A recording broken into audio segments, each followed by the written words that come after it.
Hello,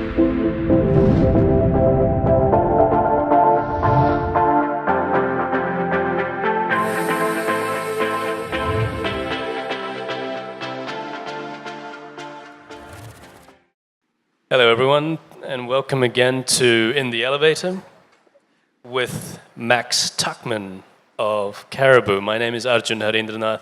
I'm from LatAm.tech, where we cover Latin American startups and ecosystems news. And I thought I'd start off by telling you that the first time that Max and I talked, she referred to herself as a little Latina unicorn. And, like My Little Pony. Exactly, and I thought maybe we could start off by just saying, why do you call yourself a little Latina unicorn? Yeah, so 2% of VC funding goes to companies based in Miami. And as you just heard from Michelle, less goes to women of color. It's actually, I think, 0.002%, is something ridiculous. It's less than 1%. And so Caribou, the company that I run, we just raised a $1.3 million seed round as a Latina-led company in Miami, which, thank you, that is a big deal.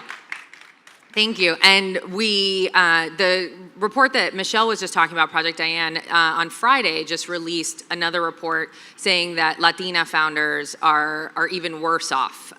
Black women are raising some money, and Latina founders are kind of left in the dust. And there's actually only 58 Latina founders in the US that have raised over $1 million in VC. So we have a My Little Pony, little Latina unicorn who's done that now in Miami, and I'm really proud of that because I am a 305 ride or die, born and raised Miami girl, and I am so proud to be bringing the Miami scene to the forefront. And back to that conversation about Silicon Valley and Miami, like, we are doing something very differently here, and we need to tell everyone about it. That's part of the external challenges, I guess, of being a startup at the seed stage. Are there other external challenges that you find, things that might be holding people like yourself back? Yeah, I think there's a lot of external challenges. In the last panel, a lot of you raised your hands that you guys are also entrepreneurs. And I have this thing called investor whiplash. It's a medical condition that I've had over the past year as I've been raising money, and many of you have it as well. You go to one pitch, with angels or VCs, and they love your pitch, but they're like, "Where is the exit slide? I don't understand why you're not thinking about your exit." And you're like, "Oh my gosh!" So you go home and you start thinking about your exit. You start making comps, and you put in an exit slide, and then you go and you pitch another angel group, and they're like, "Why are you thinking about an exit? What is wrong with you? Like, you should be focused on other things and growing the company and not exiting." And so, there's a lot of external pressures, I think, for how you should run your company, how you should grow. And I think you have to have your own North Star, and you have to really, truly understand you are the only one in that room, the one that understands your business, your market, and your why best. And so really kind of staying true to that, I think, is the best way to move forward and to actually raise those funds. It's like dating. I mean, everything is like dating, right? Like, if you just keep trying to make yourself like someone else just to find that partner, you'll never be true to yourself. So you just really gotta, take away the external stuff and just keep moving. So when you were in front of these investors, what was your pitch for Caribou? How would you explain it to them? It's a great question. Since we're in an elevator, let me give you my elevator pitch. So Caribou is an education platform that helps parents, extended family, and mentors to read and draw with children when they're not in the same location. So we're kind of like FaceTime meets Kindle for kids. How many of you have 0 to 7-year-olds in your life? Grandkids, nieces, nephews? Exactly. And people are separated more and more by distance today. Grandparents live far away. People are moving constantly. There's a lot of divorced families. And what we need is the ability to still have those habits, those rituals, where we're reading bedtime stories to our kids. We're making sure that they're getting that literacy diet. Do you know that kids between ages 0 and 7 need to hear 30,000 unique words a day Unique words, not let's go, come here, hurry up, tie your shoes, we're gonna be late.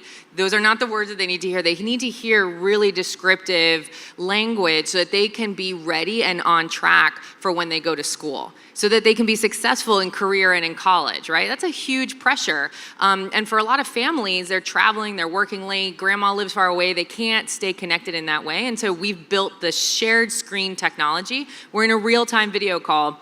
You're still bonding with that child and you're still reading and drawing together and building those literacy and math skills. And who would be your perfect client, or what sort of people would use Caribou? Yeah, so we call our customers MGMs.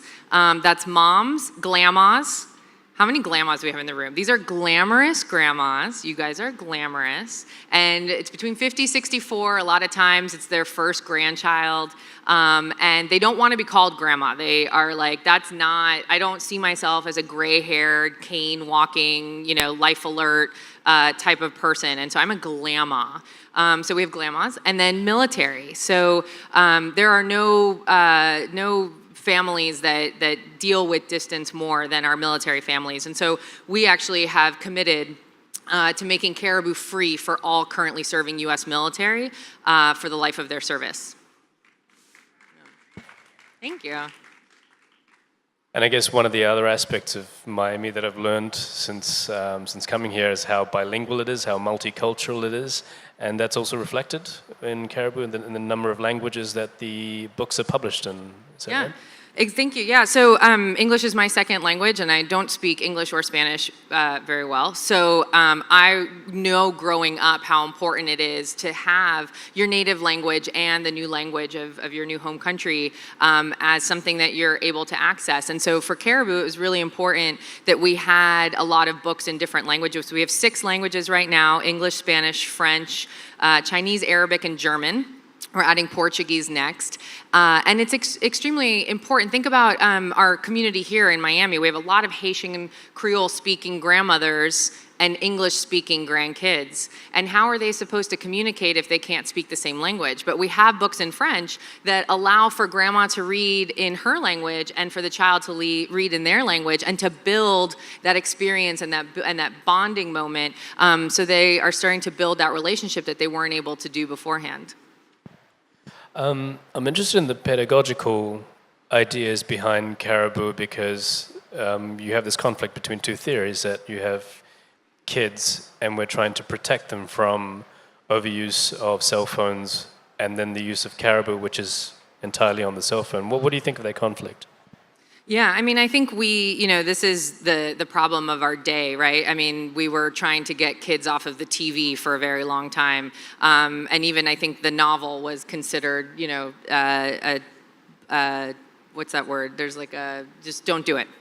And so today it's screen time, right? And a lot of parents are very concerned, are my kids' eyes going to develop properly if they're on the screens? And, is too much screen time making my kid's brain not develop? And we've talked to many pediatricians, and there's a lot of researchers out there that are talking about this thing called quality screen time. And quality screen time is very different from putting a child in front of YouTube videos for 24 hours, right? So quality screen time is using that screen time to be educational, to make sure that your children are learning something, to be building a bonding experience with a trusted adult, right? So a parent, a grandparent, an aunt or an uncle. And so when you're using Caribou, you're building that skill of speaking, of engaging, of reading together, eye-hand coordination. You're in a real live video chat. So it's not a static, a kid just reading a book by themselves. They're actually building good habits. They're learning how to read. They're building that momentum with a trusted adult. And so I think we have to think more strategically about screen time, because it's not going anywhere, right? It's here. Kids are digital natives. For all of you that raised your hands that have a 0 to 7-year-old, your kids or your grandkids know more about technology than we do. They fix our phones for us, right? So we're almost depriving them of that ability to be competitive if we're not helping them understand good quality screen time. I'm very interested in writing about the edtech space and how it kind of interacts with a public education system, and I know very little about public education in the United States. Could you tell me a little bit about how best new technologies within EdTech could interact with public education, like in the US? So the amazing thing about EdTech, I think, and the reason why I moved into EdTech, so my background is traditional education. I was a public school teacher at Miami Northwestern, home of the Bulls. Any Bulls? Any Bulls? No Bulls. Okay. Well, yes, okay. And so I was in the classroom with 12th grade students. It's actually what got me extremely excited about early childhood education. Excited is maybe not the word. It became urgent. My 12th grade students could only read on a 5th grade reading level. So I was like, this is a problem. And so then I worked at the Gates Foundation and I worked for Michelle Rhee at DC Public Schools. I ran Teach for America here. I mean, I've been involved in all of the different areas of education that were supposed to be moving the needle. And I just realized that it was adults fighting with adults about what's best for adults. And that's unacceptable because our kids deserve better. And EdTech to me was the first place that I found where we were actually bringing personalized education to the child directly without the intermediaries of the district deciding who was going to get a contract or a teacher who could afford or couldn't afford your technology. We go straight to the child. And I think that's where EdTech is really disrupting the education system because we're finally able to meet kids where they are. We're able to remediate and accelerate daily based off of what they're learning and how they're doing. I mean, we batch process kids. If you think about it, right, we follow this old Prussian model where it's like, take 30 kids around the same age, put them in a classroom and teach to the middle and like hope that they got it. And now with technology, we're just able, the data we're able to collect, the ability to see where kids are and then again, either help them or get them more advanced. Like most of my students, were either extremely bored because they were too smart or extremely lost because they didn't know what was going on. And as a teacher, it's extremely hard to kind of like take on the responsibility of building a lesson for these kids and then for these kids and for these kids every day, right? When you have 240 students a day, because you have 8 periods of 30 students, good luck. But you can do this with technology now. Do you think there's a concern that when you have all of these edtech companies and disrupting the system itself, that it could somehow prejudice standardization, which is also a goal of education? So I think the standardization sometimes is bad as well, right? Because we, until Common Core, so standardization is great in the sense of Common Core, right? Because each state had very, like, wildly varying standards and expectations. And so Common Core was a good standardization. But sometimes, again, when you standardize, you teach to the middle, right? You're like, everyone should just be here. But like for the kids that are like up here, there's no goals for them. There's no metrics, there's no mastery. And for the kids that are down here, it's about growth. It's not actually hitting a certain place. So I do think that EdTech is allowing for people to standardize relative to the child versus standardize relative to the whole. And is it an idea for Caribou as you go forward to make your own content? Like have you published your own children's books? Yeah, we'd love that. I mean, that's the Netflix model, right? So Netflix licensed their content and then started building their own content. And for us, I mean, when you think about children's books, it's extremely important to think about the pedagogy behind it so that kids are actually learning by reading the book. So it actually takes a really long time to build children's content. And so right now we're licensing our content and soon we'll be building our own content. We actually have a couple of authors, celebrity authors that are gonna be doing some exclusive content for Caribou soon. Could I make a suggestion for your first title? Which one would it be? The Little Latina Unicorn. With red glasses. The unicorn obviously has the red glasses. I'm very interested outside of external challenges. What are some of the internal challenges that a startup might face? Like, what are the characteristics that might keep an entrepreneur from going beyond seed stage?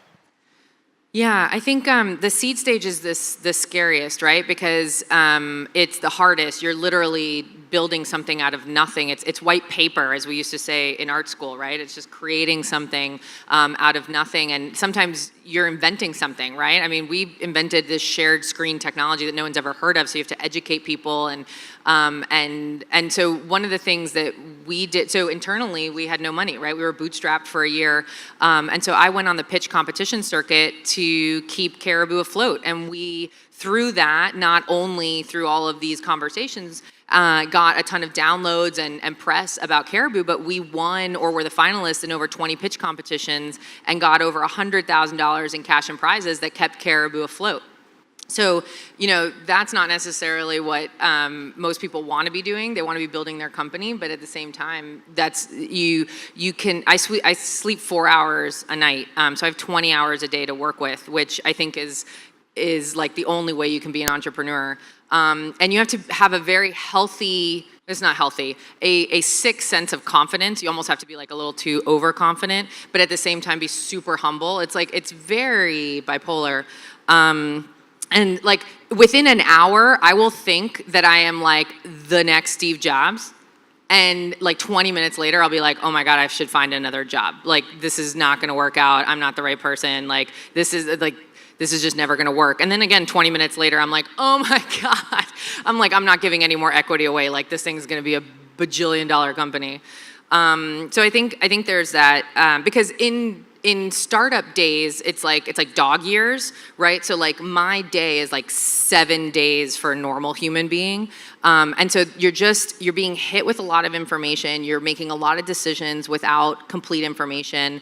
You have to like move fast. You have to be nimble. You have to change something you thought that morning. My team sometimes hates me because in the morning I'm like, we have to do this. Like it's great. I've done my research. I like think this, and by the end of the day, I'm like, do not do that. Did anyone work on it? Because don't do that anymore. Like we have to go in a completely different direction because things are changing so fast. Fantastic. I do have one last question. Yeah. What did your abuela read to you when you were young? So we didn't actually have a book, but she would sing me the Pio Pio Pio song. Do you guys know that song? It's Could you sing it for us? Okay, but together. I'm not a singer. Okay, ready? 1, 2, 3. Pío, pío, pío, dicen los pollitos cuando tienen hambre, cuando tienen frío. There you go. There we go. You got me to sing on stage. Fantastic. Thank you very much, Max Tuchman, for joining us in the elevator. Thank Really you. appreciate it. Thank you.